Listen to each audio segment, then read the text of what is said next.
Hello, good morning बच्चों। आ जाए भाई। एमसीक्यू 24th क्लास होने वाली है आज हम लोग की। आज हम लोग 360 क्वेश्चंस का बेंचमार्क पूरा करेंगे। ऑलरेडी आपको पता है आपका 10 अप्रैल को एग्जाम आने वाला है एनडीए और सीडीएस का। अच्छे से तैयारी करो बेटा, क्वेश्चंस अपने लगाते रहो, क्वेश्चंस अपने सॉल्व करते रहो। अब वो टाइम नहीं है कि आप कुछ नया पढ़ें। जितना भी आपने पढ़ा हुआ है सारा का सारा आप रिवाइज करेंगे, एक बार गो थ्रू हुए जितना भी पढ़ा हुआ है। पता चले आपको जितना पढ़ा हुआ है वो भी भूल गए और नया जो आप पढ़ रहे हो वो भी आपको याद नहीं रहा। तो इससे अच्छा है जितना पढ़ा है अभी तक सब रिवाइज करें, क्वेश्चंस प्रैक्टिस करें, ज्यादा से ज्यादा क्वेश्चंस प्रैक्टिस करें। ऑलरेडी आपके यहाँ पे प्लेलिस्ट देख सकते हो, प्लेलिस्ट बन चुकी है। 24th क्लास है ये आज की। 360 क्वेश्चंस मैं अपनी क्लास में डिस्कस कर चुका हूँ। उससे रिलेटेड जितने भी क्वेश्चंस हैं सारे सॉल्व करें बेटा। प्रीवियस ईयर है, मोस्ट एक्सपेक्टेड क्वेश्चन है, एग्जाम ओरिएंटेड क्वेश्चन है, हिस्ट्री, ज्योग्राफी एंड पॉलिटी के। आ जाए भाई, एक बार फटाफट आओ। और ध्यान रखें बेटा, सेशन को लाइक करते हुए चलो, सेशन को लाइक कर दें।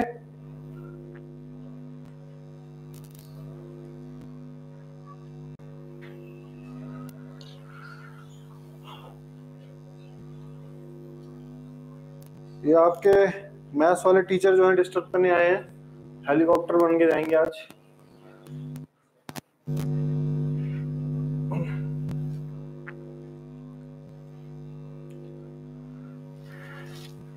हाँ तो भाई फटाफट आओ, सेशन लाइक करो बेटा, उसके बाद क्वेश्चन शुरू करते हैं। आज हम लोग पहला सेक्शन होगा पॉलिटी का, then geography and then history. आज मैंने थोड़ा इंटरचेंज कर दिया है, polity, geography and history section. सबसे पहले 3 क्वेश्चन पॉलिटी के, देन 6 क्वेश्चन ज्योग्राफी के, सेम एज जैसे प्रीवियस क्लासेस में रहता था। हिस्ट्री के भी 6 क्वेश्चन, ऑलमोस्ट 144 क्वेश्चन हो जाएंगे हिस्ट्री एंड ज्योग्राफी के, एंड 75 क्वेश्चन हो जाएंगे पॉलिटी के।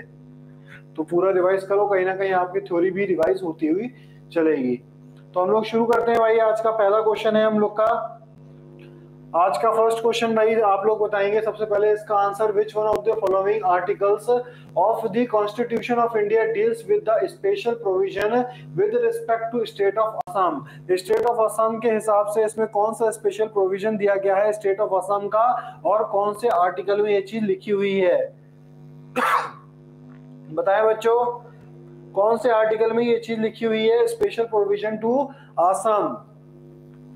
आर्टिकल 371 बी में स्पेशल प्रोविजन दिया गया है। आर्टिकल 371 बी में स्पेशल प्रोविजन दिया गया है असम को। ध्यान रखा जाए, असम को 371 बी में दिया गया है। अगर आपसे बात कर लिया जाए आर्टिकल 371 ए में किसको दिया गया है बेटा, तो आर्टिकल 371 ए में नागालैंड को दिया गया है कि वहां के जो रिचुअल्स होंगे, जो प्रेयर्स होंगी, वो कहीं ना कहीं बीच में इंटरफियर कोई भी नहीं कर सकता, उसको बीच में इंटरफेरेंस नहीं किया जा सकता। नागालैंड के जो भी ट्राइब्स हैं, नागा ट्राइब्स जो है, उनके जो रिचुअल्स हैं उनके में चेंजेस सरकार नहीं कर सकती है। स्पेशल प्रोविजन प्रोवाइडेड है आर्टिकल 371 ए में। स्पेशल प्रोविजन आर्टिकल 371 बी में कौन सा स्टेट आता है बेटा?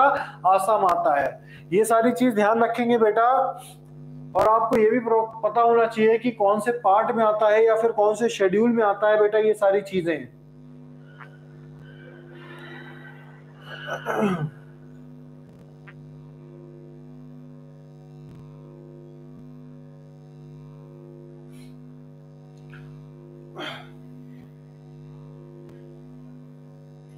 बताएं भाई, अगर मैं पूछ लूं आपसे कि कौन से शेड्यूल्स में आता है, तो बताएं भाई। 12 शेड्यूल्स होते हैं, आप लोगों को बताया है। Tears of old PM, tears of old PM में ये जो स्पेशल प्रोविजन दिया गया है अदर ट्राइबल एरियाज को, तो वो दिया गया है बेटा 6th शेड्यूल में। ध्यान रखें, 6th शेड्यूल में ये चीज दी गई है। 6th शेड्यूल में ये स्पेशल प्रोविजंस दिया गया है 6th शेड्यूल में। और 6th शेड्यूल क्या है बेटा?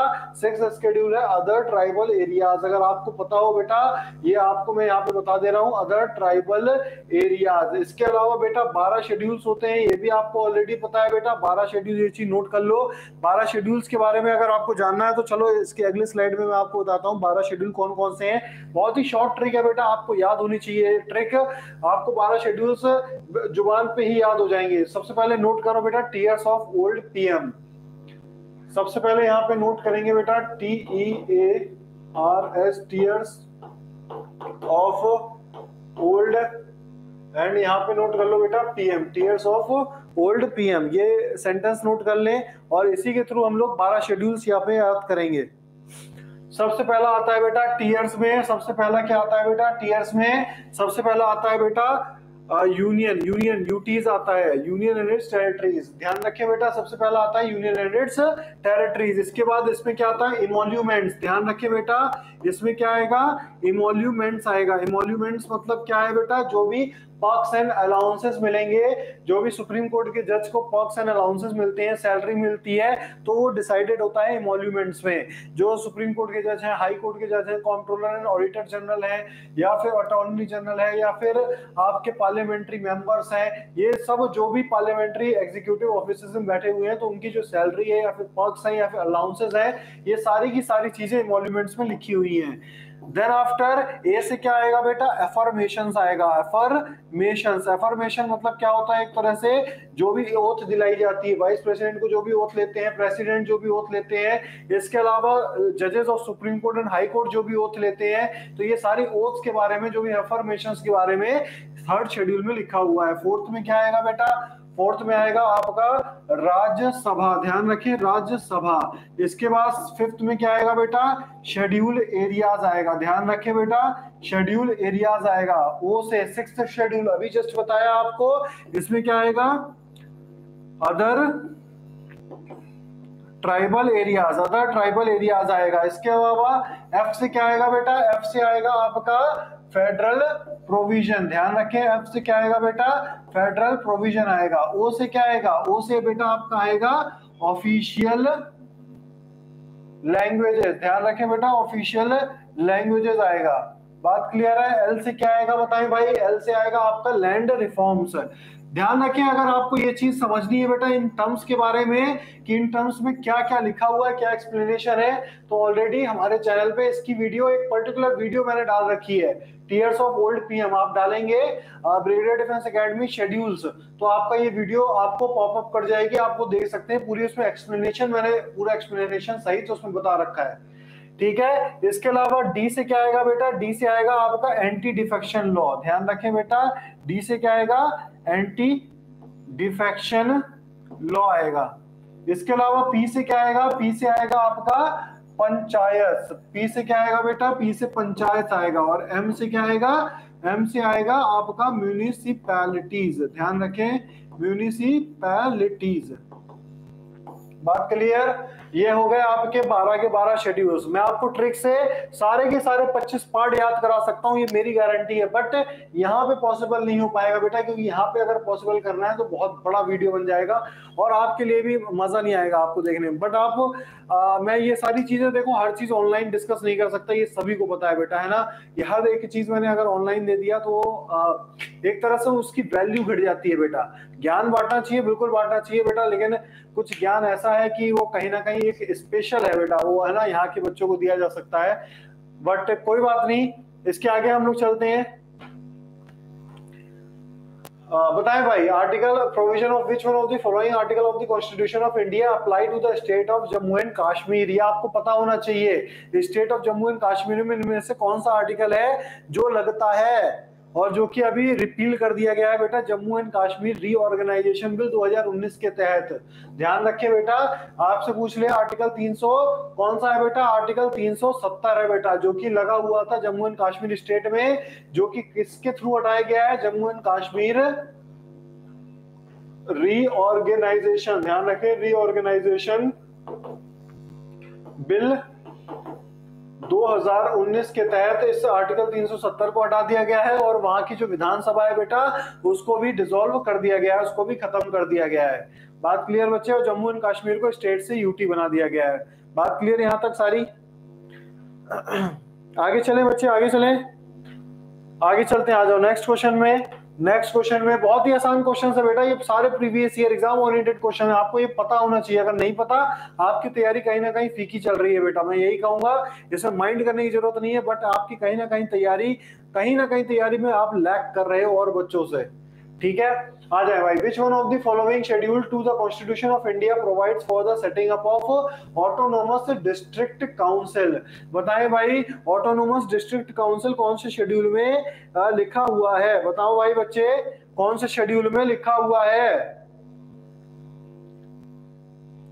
बताएं भाई, ये लिखा हुआ है बेटा सिक्स्थ शेड्यूल में ऑटोनोमस डिस्ट्रिक्ट काउंसिल कहां पे बना सकते हैं? 4 स्टेट है बेटा, असम, असम है बेटा, मेघालय है, ध्यान रखें बेटा मेघालय है, इसके अलावा बेटा त्रिपुरा है, त्रिपुरा, इसके अलावा बेटा मिजोरम है। ये 4 स्टेट में अदर ट्राइबल एरियाज जो है बेटा, इनके यहाँ पे ऑटोनोमस डिस्ट्रिक्ट काउंसिल बनाई जा सकती है।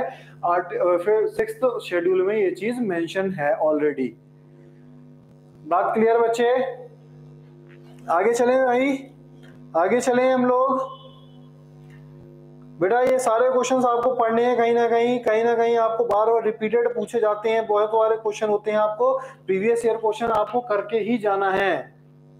आ जाओ भाई, आ जाओ भाई, आ जाओ, आ जाओ, कोई नहीं, पॉलिटी सेक्शन हो चुका है, ज्योग्राफी सेक्शन पे आते हैं हम लोग नेक्स्ट पे।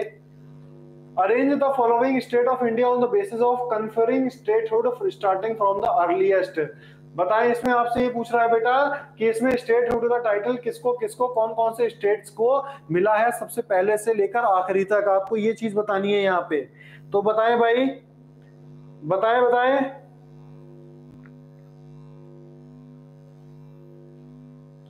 बताएं बच्चों।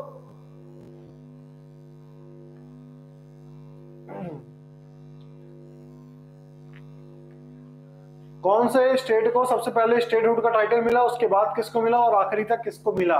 तो यहाँ पे बेटा हमारा ऑप्शन आएगा ए ऑप्शन है। तो ए ऑप्शन में सबसे पहले क्या लिखा हुआ है? 2431 लिखा हुआ है। इसमें इसको नागालैंड को कब मिला था बेटा? 1963 में मिला था। इसके अलावा मेघालय को कब मिला बेटा? 1972 में मिला। इसके अलावा बेटा सिक्किम को कब मिला? 1975 में मिला। और अरुणाचल प्रदेश को कब मिला बच्चे? 1987 में मिला, ध्यान रखें। तो ये इस तरह से क्रोनोलॉजिकल ऑर्डर में आप लगा सकते हो।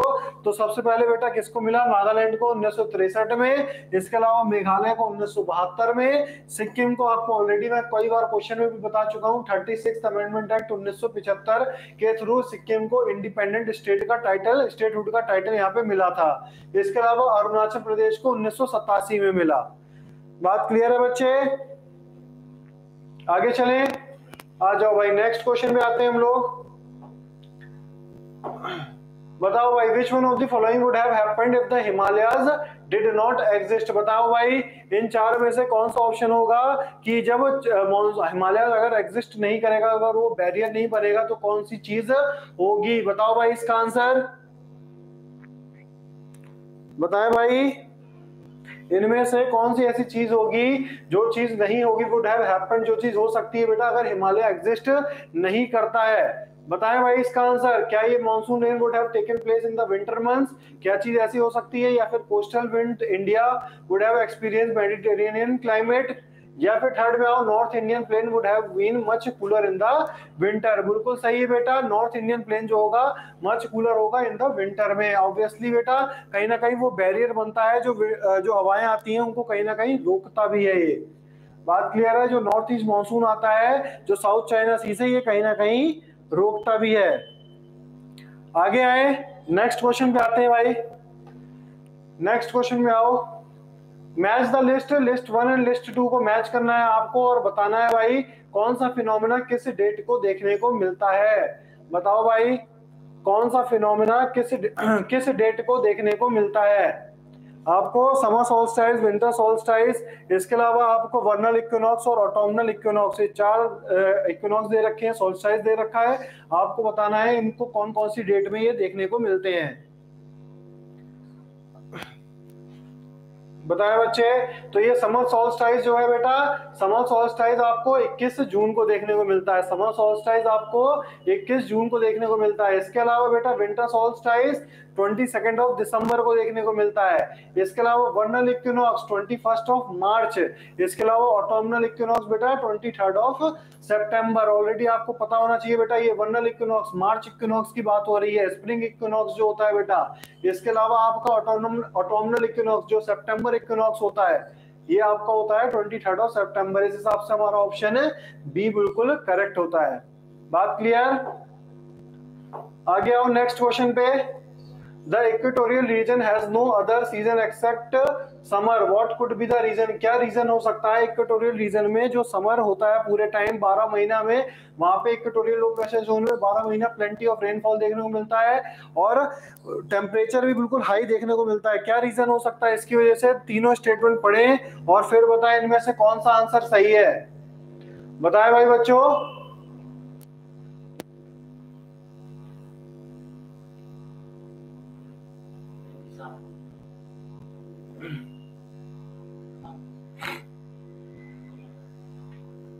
बताओ भाई, इनमें से आंसर बताएं आप लोग।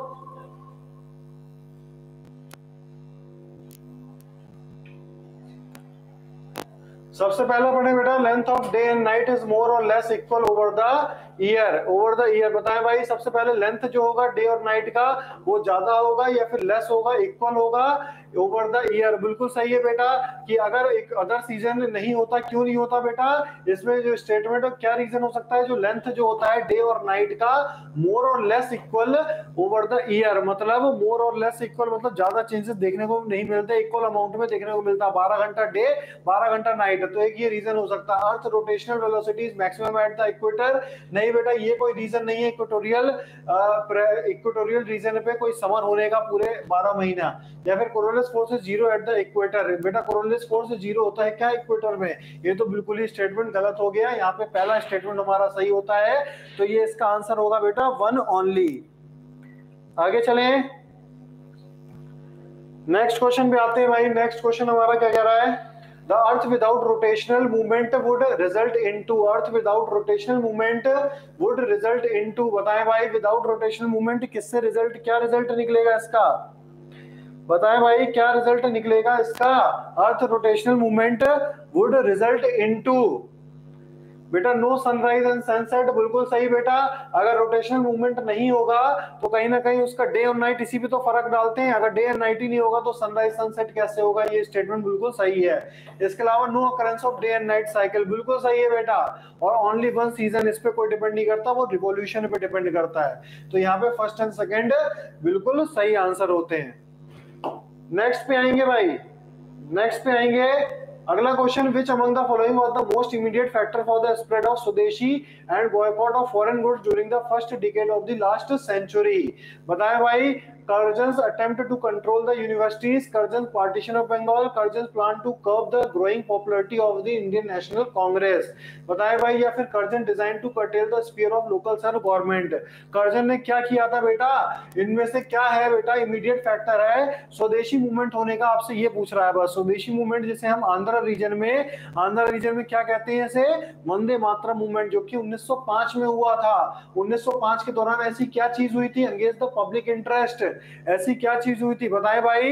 ये हुआ था आपका कर्जन का जो पार्टीशन ऑफ बंगाल कर दिया गया था। पार्टीशन ऑफ बंगाल 1905 में कर्जन के द्वारा किया गया था। इस वजह से लोगों का जो गुस्सा था बेटा वो कहीं ना कहीं स्वदेशी मूवमेंट में हमें देखने को मिलता है। क्यों? क्योंकि it was done against the public interest. Public वहां के जो लोग थे वो ये चीज बिल्कुल भी नहीं चाहते थे। बात क्लियर है बच्चे? आ जाओ भाई नेक्स्ट क्वेश्चन। बताएं भाई, which one among the following state was first annexed by lord Dalhousie under the doctrine of lapse? इनमें से कौन सा स्टेट है जो कि लॉर्ड डलहौजी के द्वारा सबसे पहले डॉक्ट्राइन ऑफ लैप्स के अंडर में कैप्चर किया गया था, एक्वायर किया गया था? बताएं भाई, इनमें से कौन सा स्टेट है? ये है बेटा सतारा। सतारा कब किया गया था? 1848 में किया गया था, 1848 में किया गया था।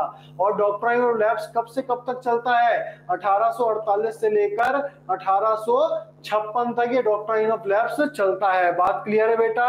और ये डॉक्ट्राइन ऑफ लैप्स बेटा खत्म भी कर दिया गया था रिवॉल्ट ऑफ 1857 के बाद से। ध्यान रखें, सबसे पहला स्टेट सतारा था जिसने साइन किया था।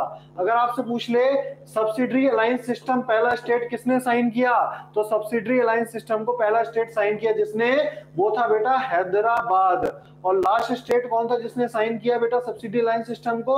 वो था बेटा होलकर। ध्यान रखें बेटा, होलकर डायनेस्टी ने साइन किया था। नेक्स्ट क्वेश्चन पे आए भाई। बताओ भाई, match list with list 2 and select the correct answer using the code given below. बताएं भाई, आपको इसको मैच करना है। लाइनोस, प्रेरीज, पैम्पास एंड डाउन्स। डाउन्स कहाँ पे पाया जाता है बेटा? ऑस्ट्रेलिया में पाया जाता है। इसके अलावा बेटा पैम्पास कहाँ पाया जाता है? पैम्पास कहाँ पाया जाता है? लेनोस कहाँ पाया जाता है? लेनोस वेनेजुला में पाया जाता है। ए का 2 बेटा, तो आपका यहाँ पे ए और बी ऑप्शन तो इनकरेक्ट हो गया। ए का 2, डी का 1 हो गया। इसके अलावा प्रेरीज और पैम्पास आपको बतलाना है, तो प्रेरीज कहाँ पे पाया जाएगा? अर्जेंटीना में पाया जाएगा। और उसके अलावा बेटा पैम्पास कहाँ पाया जाएगा? यूएसए में पाया जाएगा। तो इस हिसाब से हमारा ऑप्शन सी बिल्कुल करेक्ट हो गया। ये ग्रासलैंड से आपको पता होना चाहिए। इसके अलावा बेटा वेल्स, वेल्स कहाँ पे पाई जाती है? वेल्स अगर आपसे पूछ लिया जाए तो ये साउथ अफ्रीका में पाई जाएगी। इसके अलावा बेटा स्टीप कहाँ पाई जाएगी? स्टीप, स्टीप आपका पाया जाएगा बेटा एशिया में। ध्यान रखिए, सारी चीज ध्यान रखिए बेटा, बहुत इंपॉर्टेंट है। मैच द फॉलोइंग में कई बार आ चुका है। नेक्स्ट क्वेश्चन में आएंगे भाई। Next question, the name of Ram Prasad Bismil is associated with Kakori conspiracy case. ये ऑलरेडी मैंने आपको यहाँ पे बता चुका हूं। बताओ भाई नेक्स्ट क्वेश्चन, बताएं भाई, who among the following culture of were the first to paint their pottery. बताओ भाई, who among the following cultures of the first were to paint the pottery. तो ये है बेटा मेसोलिथिक एज। मेसोलिथिक एज में first to paint the pottery आता है। 14th question, university of Nalanda was set up by which Gupta ruler. University of Nalanda किस Gupta ruler के द्वारा सेटअप की गई थी? तो ये है बेटा समुद्रगुप्त के द्वारा। ध्यान रखें, समुद्रगुप्त के द्वारा। लास्ट में आए बेटा, consider the following statement about the first session of the Indian national Congress. First session of the Indian national Congress के बारे में इनमें से कौन सा स्टेटमेंट है जो बिल्कुल करेक्ट है, आपको बताने हैं। बताएं भाई। सबसे पहला आता है बेटा, it was held in Bombay in 1885। ये बॉम्बे में हुआ था, बिल्कुल हुआ था बेटा। 1885 में आईएनसी इंडियन नेशनल कांग्रेस का गठन हुआ था। और प्रेसिडेंट कौन बने थे? डब्ल्यूसी बैनर्जी, उमेश चंद्र बैनर्जी इसके फर्स्ट प्रेसिडेंट बने थे। इसको प्रिसाइड किया था 1885 में। Founding father of Indian national Congress किसे कहा जाता है? एओ ह्यूम को कहा जाता है। इसके अलावा बेटा अगर आपसे पूछ लिया जाए कि उस समय कौन वाइस रॉय थे इंडियन नेशनल कांग्रेस की फाउंडेशन के वक्त, तो वो थे बेटा लॉर्ड डफरिन, जिन्होंने मॉडरेट्स, जिन्होंने कांग्रेस को बेटा रेफर भी किया था माइक्रोस्कोपिक माइनॉरिटीज के, माइक्रोस्कोपिक माइनॉरिटीज कहकर, मतलब कम जनता वाले लोग, जो तुच्छ से लोग, इस तरह इनको रेफर भी किया था लॉर्ड डफरिन ने इंडियन नेशनल कांग्रेस को। इसके अलावा सुरेंद्र नाथ Banerjee could not attend the session due to the simultaneously session of the Indian National Conference। बिल्कुल सही है बेटा, सुरेंद्र नाथ बैनर्जी बेटा उस वक्त सेशन को अटेंड नहीं कर पाए थे, इस बॉम्बे सेशन को, क्योंकि साइमल्टेनियसली इंडियन नेशनल कॉन्फ्रेंस का भी साथ ही साथ सेशन चल रहा था। तो बिल्कुल सही है दोनों statement, both 1 and 2 are correct. बात क्लियर है बच्चे? तो बेटा आज के यहीं पे 15 क्वेश्चन यहीं पे एंड होते हैं हम लोग के।